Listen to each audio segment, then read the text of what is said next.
est 20h14 sur Europe 1. Je suis très heureuse d'accueillir en studio Magali Janteur. Bonsoir madame, merci d'être là. Vous êtes aidante auprès de votre mari handicapé, auteur d'une tribune dans le JDD qui m'a beaucoup émue, beaucoup touchée. Je pense que ça a touché beaucoup de monde. Marie-Caroline Schur, entrepreneure et atteinte d'un lourd handicap moteur, qui a écrit une lettre à Emmanuel Macron, est avec nous en ligne, avec nous en direct. Bonsoir Marie-Caroline Schur, merci d'être là. Si vous le permettez, je vais commencer peut-être par Magali Janteur qui est ici dans ce studio. Je vous le disais, je vais être très transparente avec les auditeurs et auditrices d'Europe 1. Quand vous êtes rentrée dans ce studio, d'abord bravo à vous. Vous êtes aidante. Votre mari a eu un accident de voiture il y a 27 ans, je parle sous votre contrôle. Il est atteint depuis cet accident du Lockheed Syndrome, c'est le syndrome de l'enfermement. C'est ça. D'abord, vous êtes admirable, comme tous les aidants, mais vous êtes admirable, madame, et je tenais à le souligner. Parce que Merci. Vous avez accompagné votre mari, qui a envie de vivre votre mari, puisque ce sont les premiers mots qu'il a prononcés au bout de 8 ans. Il n'a pas prononcé de mots, et les premiers mots qu'il prononce au bout de 8 ans, c'est « j'ai envie de vivre ». D'abord, je voudrais savoir quel est le quotidien des aidants, votre quotidien, madame, auprès de votre époux depuis 27 ans.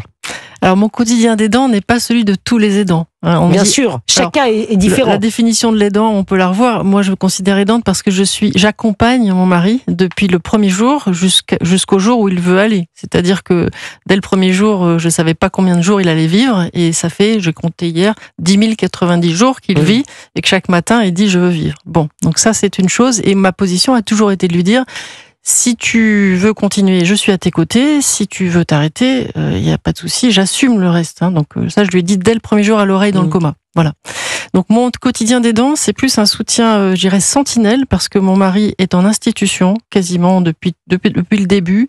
Il y a eu une année à la maison, simplement. Mais en fait, comme on avait 3 enfants et que il n'y avait pas à l'époque d'hôpital à domicile, il n'y avait pas à l'époque toutes les structures, et que son état est extrêmement lourd avec beaucoup de médicalisation, besoin d'oxygène, besoin d'énormément de choses.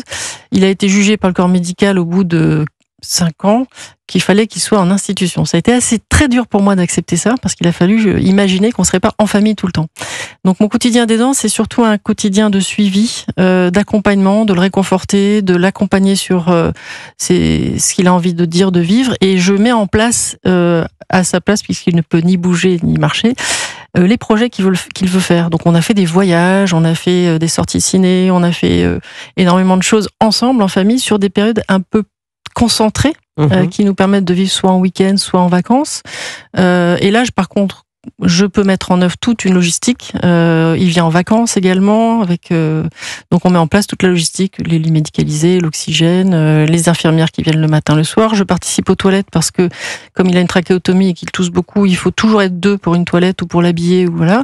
Je m'occupe de tous les soins aussi parce que je connais un petit peu tout ça, et donc l'alimentation, vous êtes médecin, je le précise, l'aspiration, voilà. Oui. Donc il faut être un peu de technicien aussi, il faut savoir, voilà. Et puis il faut aussi essayer d'être à l'écoute, surtout parce qu'il ne verbalise pas les mots, il faut lettre par lettre comprendre ce qu'il veut dire et ce qu'il ressent. Et donc mon rôle d'aidante est surtout dans le ressenti, essayer de l'accompagner, de comprendre ce qu'il veut faire, quels sont les projets qu'il veut faire, qu'est-ce qu'il veut.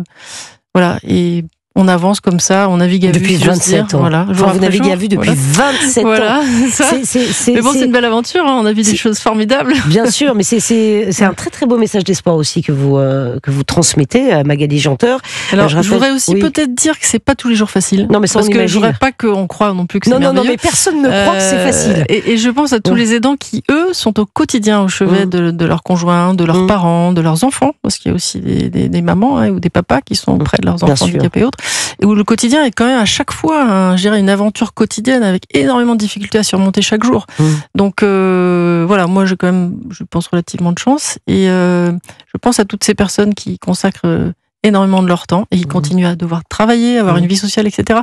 C'est tout ça d'être aidant, c'est aussi continuer à élever ses enfants. Votre humilité est admirable. De quoi avez-vous peur, puisque les députés votent mardi ce texte sur la fin de vie, les députés donc pénalisent l'entrave à l'euthanasie, mais refusent de sanctionner l'incitation à l'euthanasie. Qu'est-ce que vous redoutez, Magali Janteur ? Moi, ça remet en question mon rôle d'aidante quand même. Je me sens attaquée, inquiète, parce qu'il y a les contours de la loi sont extrêmement flous et extensibles. Et le délit d'entrave, par exemple, en tant que médecin, j'ai compris, c'est 30 000 € d'amende et 2 ans de prison si je propose une alternative à quelqu'un qui me demande d'aider à mourir. Donc déjà ça, personnellement, moi, ça remet en cause ma vocation de médecin et mon métier. Je suis prête à déposer ma plaque si ça passe, parce que je pense que je n'arriverai pas à exercer dans ce contexte. Ou alors je trouve une activité. Vous êtes prêt à déposer votre plaque? Oui. Pour moi, c'est incompatible avec ma déontologie médicale. Dans le serment d'Hippocrate, on ne doit pas tuer. On ne doit pas tuer. On ne doit pas tuer. Non. Et ensuite, si vous voulez, je fais des soins palliatifs, donc je fais sans aucun problème une sédation profonde et continue. C'est pas du tout la même intentionnalité. L'intention d'une sédation n'est pas de tuer. L'intention d'une sédation est de soulager. Et donc les choses sont faites de façon, d'abord en amont, avec les patients, avec sa famille, son entourage, très progressivement, et on fait les choses avec beaucoup de douceur et d'humanité. Et la temporalité n'est pas la même, les doses ne sont pas les mêmes, c'est-à-dire qu'on met la dose minimale pour que la personne ne souffre pas, mais on va pas la plonger direct.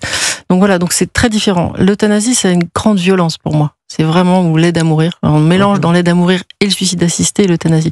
Et pour revenir à mon rôle d'aidante, moi j'ai passé ma vie. Magali Janteur, si la loi était passée au moment où votre mari avait eu cet accident, il serait pas passé, il n'aurait pas survécu. Il n'aurait pas pu. Il y a eu dans notre vie, dans sa vie de grand malade, je dirais 6 épisodes où s'est posé la question de faut-il faire les traitements ou pas. Et notamment 18 mois après l'accident, il y a eu un abandon de soins de la part du corps médical, sans que je sois mise au courant. Et quand je m'en suis rendu compte, j'ai demandé à ce qu'il soit soigné comme les autres. Et au bout de 3 semaines, il est sorti du coma. Et des années après, j'ai compris pourquoi. C'est que dans le comportement qu'il avait à l'époque, il pointait son doigt sur sa tempe. Et le médecin de l'époque avait interprété la chose comme étant une demande d'aide à mourir. Et quand Cyril s'est réveillé de son coma, moi je lui ai posé la question, c'était quoi ce geste? Et il m'a dit, occupez-vous de moi. Donc voilà, c'était un appel à l'aide. C'était un appel à l'aide. C'est toute la subtilité du métier du médecin aussi, c'est d'évaluer ce que veut le patient. Là, il voyait cette pauvre épouse avec 3 jeunes enfants, un mari, il a pensé que c'était mieux, et il n'a pas compris. Et moi, quand j'ai demandé à Cyril, ça n'avait pas du tout cette signification. Donc, il faut être extrêmement prudent aussi sur l'aide à mourir, ou la demande d'une personne qui n'est pas en capacité d'exprimer verbalement ou qui n'a pas la capacité intellectuelle de le faire, très dangereux. Et ce qui nous inquiète, par exemple, sur cette loi, c'est que les critères ne sont pas précis. Il n'y a rien de précis. Donc ça, c'est sûr. Et sur le rôle d'aidante, ce qui m'embête, pour revenir à la question de tout à l'heure, c'est que tout ce que je mets en œuvre, moi, avec beaucoup de créativité, de dynamisme, d'enthousiasme, avec ses amis, sa famille, etc., la solidarité qu'on met autour de lui pour surmonter des montagnes quotidiennes, là, on devra se poser la question tous les matins, est-ce qu'il faut plutôt ne rien faire ou est-ce qu'il faut plutôt quand même continuer à vivre? Et pour le patient, pour mon mari, c'est pour lui une question qui est insoutenable, de tous les matins de se dire est-ce qu'il faut que je demande à mourir, alors qu'il lui il passe son temps à essayer de dire j'ai besoin qu'on m'aide pour vivre, et il a envie de vivre, voilà. Marie-Caroline Chour, vous restez avec nous, évidemment, Magali Janteur. Marie-Caroline Chour, vous êtes en ligne avec nous, merci d'être là. Vous êtes atteinte, et je le dis, vous êtes handicapée moteur. Marie-Caroline, vous avez écrit une lettre vibrante que j'ai entre les mains à Emmanuel Macron il y a quelque temps. Vous dites que pour vous, l'euthanasie vise d'abord les personnes vulnérables dont je fais partie. Écrivez-vous, les personnes malades en fin de vie, âgées, handicapées. Va-t-on volontairement me tuer pour mon propre confort? C'est très fort ce que vous avez écrit au président de la République, Marie-Caroline Chour. À la veille de ce vote à l'Assemblée nationale, comment vous sentez-vous? Écoutez, effectivement, j'ai essayé d'interpeller notre président de la République sur le danger de cette loi. À la veille de cette proposition de loi, je me sens inquiète, angoissée sur finalement l'avenir. C'est-à-dire que je rentre dans les cases des personnes éligibles au droit à mourir. Et donc demain, si mon état le nécessite, je peux me retrouver en train de bénéficier de cet état de mourir. Et cela m'angoisse terriblement, de me dire que ma vie ne sera plus digne en fait d'être vécue et que l'on choisira d'y mettre un terme. C'est très fort ce que vous dites, Marie-Caroline Schur, et c'est vrai que on essaie de comprendre ce que vous vivez dans votre chair. Vous êtes atteinte d'un lourd handicap moteur, mais vous êtes entrepreneuse, comme Magali Janteur le racontait avec son époux. Vous faites plein de choses, vous mordez la vie à pleines dents, et là vous vous dites que vous avez en fait une épée de Damoclès sur la tête à partir de demain, ou si la loi passe. Exactement, j'allais vous dire la même chose. C'est une épée de Damoclès qui est vraiment au-dessus de nos têtes, nos personnes vulnérables, fragiles, dépendantes, handicapées, de me dire que ma vie peut s'arrêter parce que je souffre d'un handicap, alors que ma vie est digne. Le simple fait d'être un être humain nous rend chacun digne de vivre. Et moi, la vie, je veux la croquer à pleines dents. Je l'aime. Je suis heureuse de vivre. Je rejoins Magali sur le quotidien, évidemment, qui n'est pas toujours simple, sans tomber dans un angélisme qui serait un danger aussi. Le quotidien est difficile. Le handicap est une contrainte permanente, mais la vie n'est pas une contrainte. Et donc, c'est vraiment cette vie que j'ai reçue, que je voudrais vivre jusqu'à mon dernier souffle de manière naturelle, en étant aidée en fait dans ma vie, en étant entourée, en étant aimée, en continuant de construire des projets, des rêves, de les réaliser, de bouger, de travailler, etc. De vivre à 2000%, de croquer cette vie autant que je le pourrais jusqu'au bout. Marie-Caroline Schur, si je comprends bien, vous demandez un droit à vivre. Un droit à vivre. Oui, je demande le droit de vivre. Et je me dis que c'est fou qu'en France, en 2025, on ait besoin de demander un droit à vivre et non pas un droit à mourir. Voilà, je veux être éligible à la vie et non pas à la mort. Marie-Caroline Schur, c'est très fort ce que vous dites. Quel degré de dépendance me fera passer du côté de ceux qu'il faut tuer pour leur bien? C'est ce que vous avez écrit à Emmanuel Macron. Est-ce que vous avez une réponse de la part de l'Élysée? J'ai eu une réponse de la part du cabinet de M. Macron, avec des arguments extrêmement neutres et généraux, sans réponse vraiment précise, ce qui m'a beaucoup heurté et déçu. J'aurais aimé avoir une réponse personnalisée du moins, face à l'enjeu en fait des mots aussi que j'écrivais à M. Macron, face à l'enjeu de ce qui se passe. Marie-Caroline Schur, Magali Janteur, vous voulez dire quelque chose, Marie-Caroline Schur? Oui, parce que je pense que si vous voulez, il y a souvent des choses qu'on nous dit sur le fait que vous êtes libre de pas choisir de mourir, en fait. Si vous ne demandez pas la mort, on va pas vous la donner. Et en fait, je trouve ça très hypocrite.